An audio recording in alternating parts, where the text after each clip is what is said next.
Saudações tricolores, sejam muito bem-vindos a mais um vídeo aqui do canal Vibração Tricolor. Eu, Miguel Clemêncio, apresento para vocês o pós-jogo de Fluminense 0, Cruzeiro 2, uma partida em que o Fluminense atua abaixo do esperado, com erros de escolha do técnico Renato Gaúcho, com mais atuações individuais dos atletas, John Ares se despedindo da equipe tricolor, uma homenagem para a mãe de Germancano no 1 minuto de silêncio ali antes da bola começar a rolar, festa da torcida na entrada dos jogadores e tudo, literalmente tudo que aconteceu nessa partida você acompanha aqui no vídeo. Então eu já peço logo para você deixar o seu like, se inscreve e ativa o sininho para não perder nenhuma novidade do Flusão e nem aqui do Vibração Tricolor, e compartilhe o vídeo para aquela pessoa que quer ficar muito bem informada sobre o Tricolor. Agora, depois da vinheta, vamos acompanhar tudo o que aconteceu na partida entre Fluminense e Cruzeiro.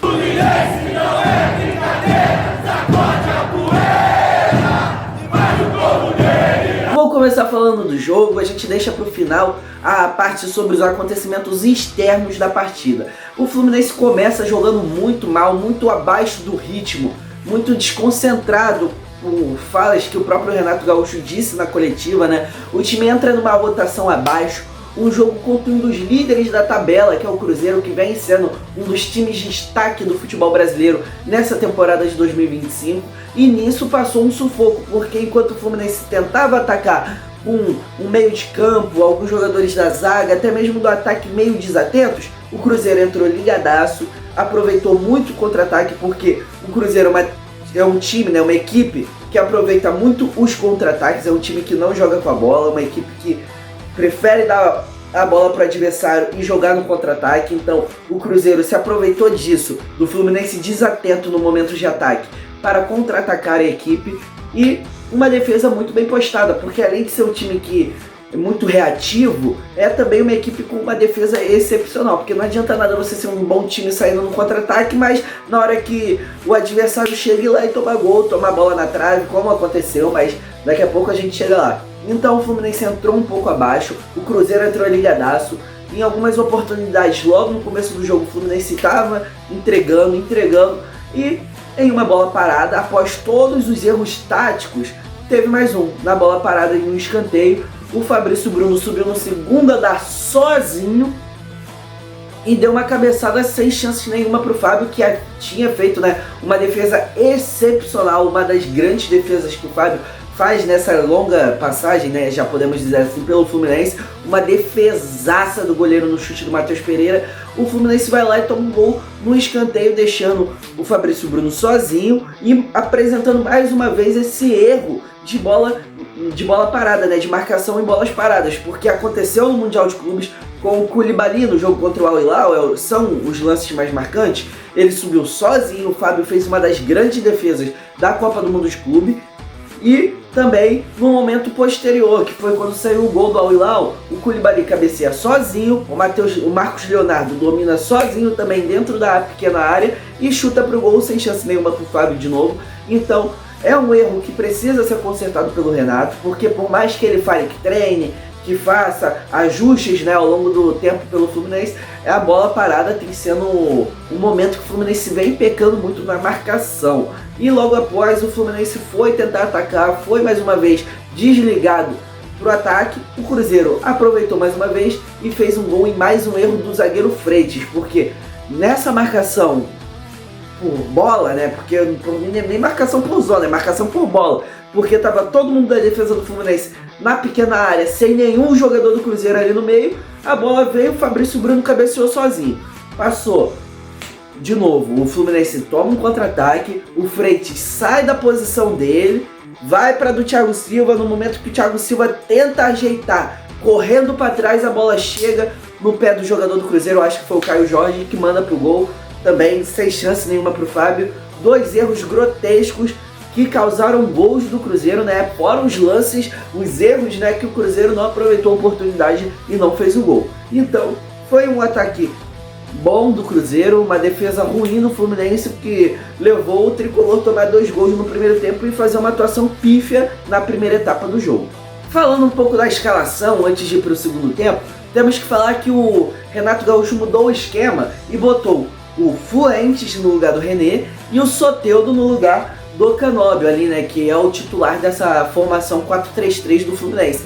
Que pra mim, antes do jogo, eu falei que havia sido um erro, porque o Fuentes não vem atuando muito bem, jogou aquela partida contra o Al Hilal ali muito no sufoco, conseguiu dar uma partida tranquila para a zaga ali do Fluminense, que fez uma partida excepcional naquela partida contra o Al Hilal, mas que não vinha desempenhando bem, e foi demonstrado mais uma vez que está abaixo da rotação, abaixo do ritmo. Parece que não entrou 100% ligado na partida, enquanto o René vem atuando muito bem desde a chegada do Renato, né, podemos dizer assim.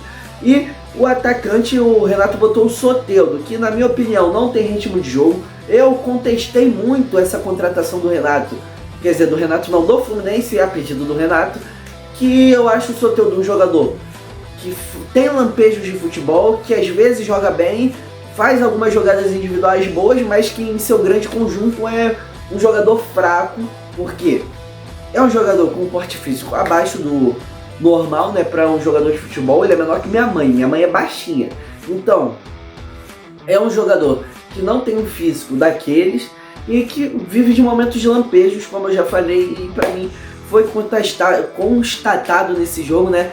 Pode ser que daqui a 3 jogos o Soteldo jogue pra caramba e até o final da temporada deslanche, faça gol, dê assistência, mas na minha opinião tá sem ritmo de jogo e não é esse jogador todo que pintaram no momento da contratação. Pro segundo tempo, que já vamos falar, o Renato vai alterando a equipe e de uma forma errada, de uma forma equivocada, porque o Soteldo já estava mal no primeiro tempo, fez 11 cruzamentos e sabe quanto ele acertou? 0, nenhum. O Soteldo não acertou nada. O Renato demora até os 20 minutos do segundo tempo para mudar ele, depois vai alternando o que ele já tinha que ter começado fazendo, que era colocando o René no Fuentes, botou o Serna, né, no lugar do Soteldo. Eu não iria começar com o Serna, eu iria começar com o Canóbio, mas ele bota esse jogador, o Serna, né? Depois ele vai alterando, vai botando o Lima ali no meio, o Everaldo no lugar do Cano, e finalizou com o Keno, né? Que também não fez uma grande partida, mas já fez mais que o Soteldo no primeiro tempo inteiro, fora os 20 minutos do segundo tempo que ele jogou.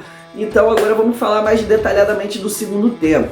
No tempo de jogo, o Fluminense entra mais ligado, entra com aquela necessidade de atacar, porque já tinha tomado 2-0 na primeira etapa. E com isso, o que tem? Um time que contra-ataca bem, vai pegar uma defesa exposta, vai fazer gol? Provavelmente, mas o Cruzeiro também não foi tão efetivo, né, nos contra-ataques na segunda etapa, mas é uma equipe consolidada, uma equipe sólida na zaga, uma equipe boa, que não dá tantos espaços. Tudo bem, cometeu seus erros, porque o Soteldo recebeu uma bola cara a cara, teve 4 bolas na trave da equipe do Fluminense, mas também vem isso uma ineficiência tricolor, porque o time do Fluminense, como foi em alguns momentos antes do Mundial, uma equipe afobada, uma equipe que não parece não ter confiança na hora de chutar pro gol. Vimos isso com o Everaldo, que hoje chutou, deu uma finalização pífia ali, mas parece que é um time que não tem aquela gana, aquela vontade de fazer gol. Lógico, os caras querem muito fazer um gol, mas parece que ali na hora do vamos ver, eles tremem. Então é uma ineficiência tricolor mais uma vez, esperamos que seja corrigido com o Renato aí durante a semana, porque domingo tem Fla-Flu, e Fla-Flu é clássico, é jogo de 220 volts, tem que entrar ligadaço, igual o jogo da Copa do Mundo de Clubes, não pode entrar desligado que nem entrou hoje contra o Cruzeiro. Então é o Renato ver a melhor opção pro lugar do Arias, que foi a última partida dele, a partida que o Arias se esforçou, correu, tentou algumas jogadas, mas parece que também para ele nada funcionou na partida. Então foi uma despedida meio apagada, mas daqui a pouco a gente fala disso. Vamos voltar para a análise ali, esperando o Fla-Flu.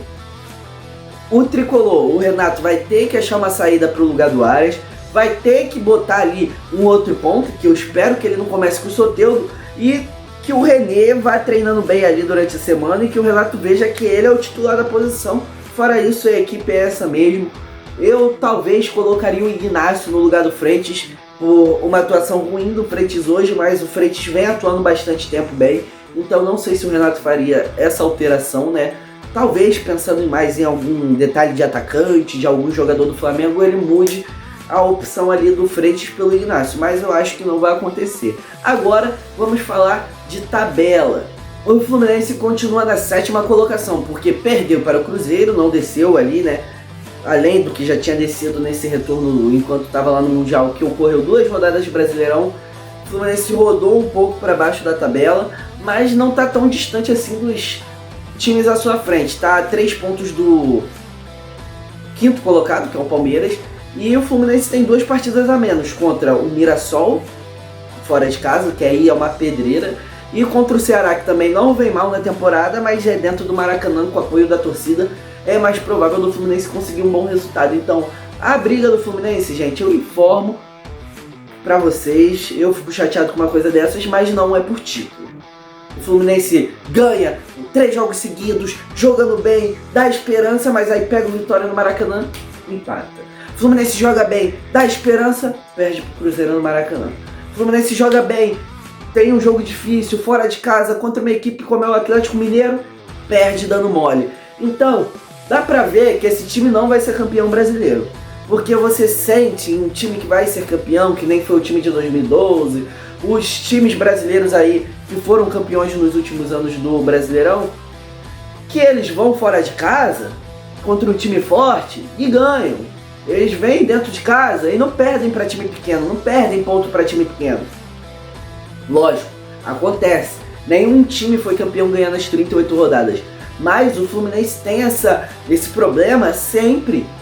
É sempre. O Fluminense ganhou do Corinthians fora, isso aí, um jogo que ninguém espera ganhar, e empata com Vitória dentro de casa. Vai lá contra o Atlético Mineiro, tá jogando bem, dá mole, toma virada. 2 vezes.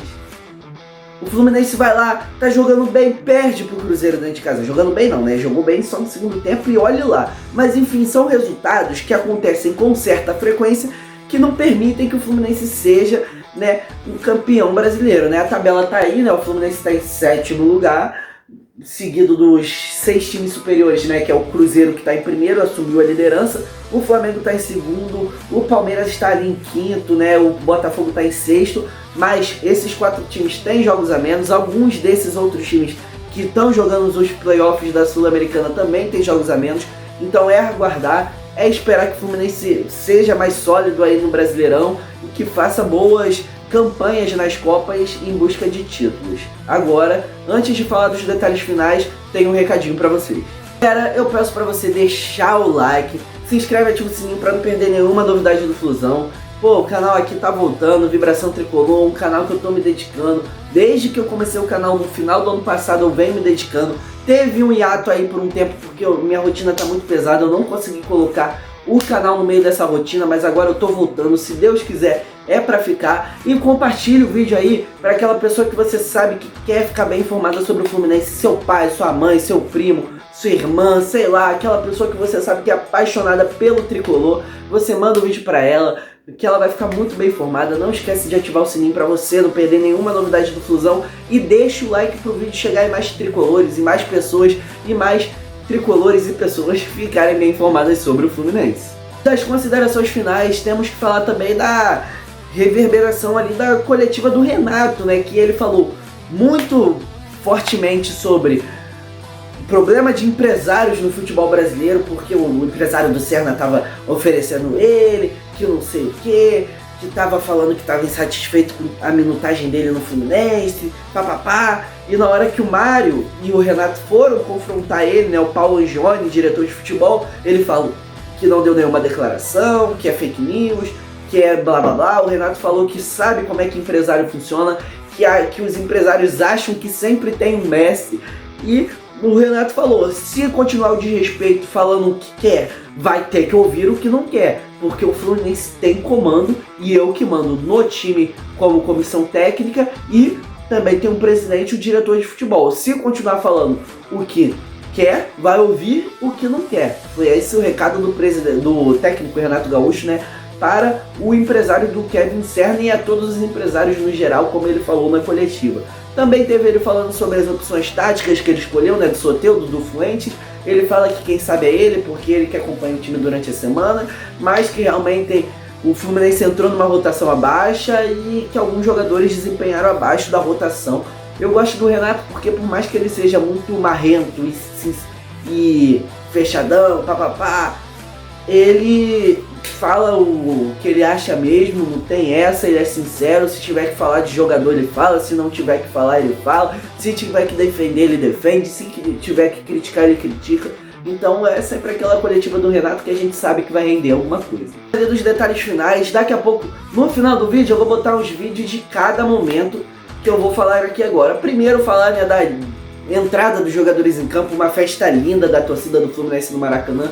Quando eu soltei o pré-jogo, eu falei ali numa expectativa de 37, 38 mil, mas isso já estava vendido antecipadamente.